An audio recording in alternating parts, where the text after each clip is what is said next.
حضرت عمر کے زمانے میں نا ایک نوجوان تھا، نیک تھا، مسجد جایا کرتا تھا رات کو. تو مسجد جا رہا تھا تو رستے میں ایک عورت نے دعوت گناہ دی. ابن عساکر نے اس کو لکھا ہے.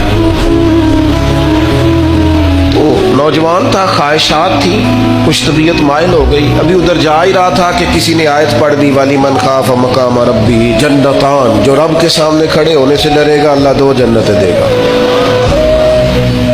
واقعی ڈر گیا وہ، واقعی ڈر گیا. اتنا ڈرا کہ بے ہوش ہو کے گر پڑا. بیماری سے لوگ بے ہوش ہوتے ہیں، پیسے ڈوب گئے بے ہوش ہوتے ہیں، بچے کے غم میں بے ہوش ہوتے ہیں. سچ بتاؤ کبھی خوف خدا سے بھی بے ہوش ہوتا کوئی دیکھا؟ ہمارے ہاں تو روز مرہ ہی نہیں ہے بھائی. اور بڑی باتیں ہیں بے ہوش ہونے کی، ڈرنے کی، غش کھانے کی. بے ہوش ہو کے گر پڑا. بوڑھے باپ کو کسی نے بتایا بچہ بے ہوش پڑا ہے. اٹھا کے گھر لائے. گھر لا کے کہا بیٹا کیا ہوا؟ نوجوان ہے، چڑھتی جوانی ہے، پر پاکیزہ بڑی ہے. کہنے لگا ابا جی گناہ کی طرف چلا گیا تھا، پر میں نے آیت سن لی جو اللہ کے سامنے کھڑے ہونے سے ڈرے گا رب 2 جنتیں دے گا. میں ڈر گیا تھا، رب واقعی 2 جنتیں دے گا. باپ رو پڑے. ابا جی کی آنکھوں میں آنسو آئے اور کہا پتر اللہ بڑا مہربان ہے، اس کے وعدے سچے ہیں، واقعی 2 جنتیں دے گا. اس نے پھر ایک چیخ ماری اور اس طرح کی ماری کہ اس کی روح ہی پرواز کر گئی.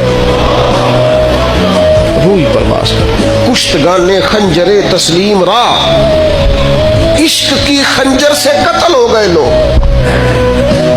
صبح حضرت عمر کو پتہ چلا کہ انہوں نے تو رات جنازہ بھی پڑھ دیا، تدفین بھی کر دی. جناب عمر فرمانے لگے اتنا نیک نوجوان خوف خدا سے دنیا سے چلا گیا، مجھے کیوں نہیں بلایا میں جنازہ پڑھتا.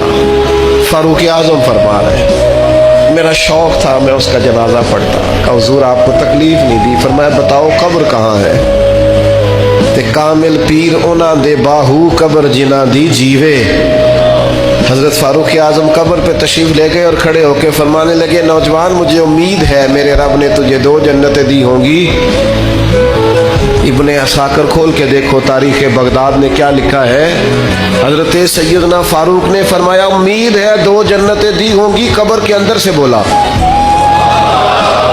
کامل پیرونا دے باہو قبر جنا دی جیوے.